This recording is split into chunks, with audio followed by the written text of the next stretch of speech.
జనసేన అధినేత Pithapuram MLA Pawan Kalyan, Andhra Pradesh deputy CM, Panchayati Raj, గ్రామీణాభివృద్ధి, పర్యావరణ, అటవీ శాస్త్ర సాంకేతిక శాఖ మంత్రిగా పవన్ కళ్యాణ్ బుధవారం జూన్ 19న బాధ్యతలు స్వీకరించారు. అయితే పవన్ చేసిన పనికి ఫ్యాన్స్ ఫుల్ ఖుషీ అవుతున్నారు. దానికి కారణం పవన్ పెట్టిన ఓ సంతకం. ప్రమాణ స్వీకారం సమయంలో పవన్ కళ్యాణ్ కొంతకాలం క్రితం ఒక అభిమాని పవన్పై అభిమానంతో ఇచ్చిన పెన్నుతో తొలి సంతకం చేశారు. కానీ మంత్రిగా బాధ్యతలు స్వీకరించే సమయంలో వదినమ్మ సురేఖ ఎంతో ప్రేమగా ఇచ్చిన పెన్నుతో సంతకం చేశారు. అభిమాని ఇచ్చిన పెన్ను విలువ కేవలం 5 రూపాయలు. వదిన సురేఖ ఇచ్చిన ఈ పెన్ను విలువ 5 లక్షల రూపాయలు. అయితే పవన్ అనుకుంటే ప్రమాణ స్వీకారం రోజు ఓ కాస్ట్లీ పెన్తో సంతకం చేయవచ్చు. కానీ అభిమాని ఇచ్చిన పెన్నుతో సంతకం చేయటంతో తనకు అభిమానులే ఫస్ట్ ప్రియారిటీ అని పవన్ చెప్పకనే చెప్పారు. అయితే తమ అభిమాన నటుడి చేతిలో 5 రూపాయల పెన్ను చూసి అభిమానులు పవన్ ఆ పెన్నుతో సంతకం పెట్టడం చూడలేకపోయారు.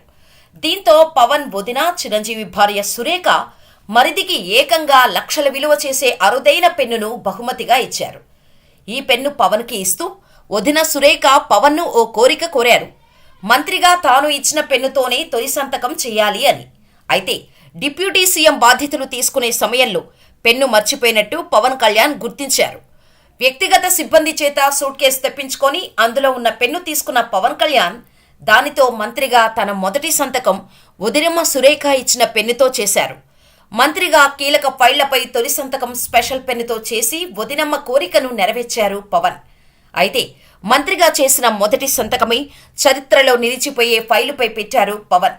తొలి సంతకం ఉద్యానవన పనులను ఉపాధి హామీ పథకానికి అనుసంధానించి నిధుల మంజూరుపై చేయటంతో ఎన్నికల హామీల అమలు దిశగా తొలి అడుగు పడింది అని చెప్పొచ్చు. కానీ ఎన్నికల మేనిఫెస్టోలో భాగంగా వ్యవసాయంలో ఉన్న వారంతా లబ్ధి పొందేలా వ్యవసాయాన్ని మహాత్మాగాంధీ జాతీయ ఉపాధి హామీ పథకం తీసుకువస్తామని జనసేన హామీ ఇచ్చింది. దాని ప్రకారమే జనసేనాని పవన్ కళ్యాణ్ ఆ ఫైలుపై తొలి సంతకం చేశారు. అలాగే రెండో సంతకం గిరిజన గ్రామాల్లో నూతన పంచాయతీ భవనాల నిర్మాణానికి నిధుల విడుదలకు సంబంధించిన ఫైలుపై చేశారు. దీంతో గ్రామ స్వరాజ్య సాధనకు జనసేనాని తొలి అడుగు వేశారు. వైసీపీ హయాంలో నిర్వీర్యమైన పంచాయతీ వ్యవస్థను పటిష్టపరిచేందుకు చర్యలు చేపట్టారు. ఈ ఎన్నికల్లో 100% విన్నింగ్ రేటుతో పవన్ గెలిచారు. పోటీ చేసిన 21 అసెంబ్లీ, 2 లోక్సభ స్థానాల్లో విజయకేతనం ఎగరేసి ఒక్కచోట కూడా గెలవలేడని ఎగతాళి చేసిన వారికి తన గెలుపుతో సమాధానం చెప్పాడు పవన్. విమర్శకులు సైతం ఓటమన్నదే లేకుండా గెలిచారంటూ ప్రశంసిస్తున్నారు. అంతేకాదు టీడీపీ, జనసేన, బీజేపీని కూటమిగా ఒక్కచోటికి చేర్చి వైసీపీని చిత్తు చేయటంలో పవన్ రాజకీయ చాణక్యుడు అనిపించుకున్నాడని అంటున్నారు రాజకీయ విశ్లేషకులు. అయితే పవన్ సంతకం చేసిన 2 ఫైల్స్ గురించి ప్రస్తుతం సోషల్ మీడియాలో చర్చ జరుగుతోంది.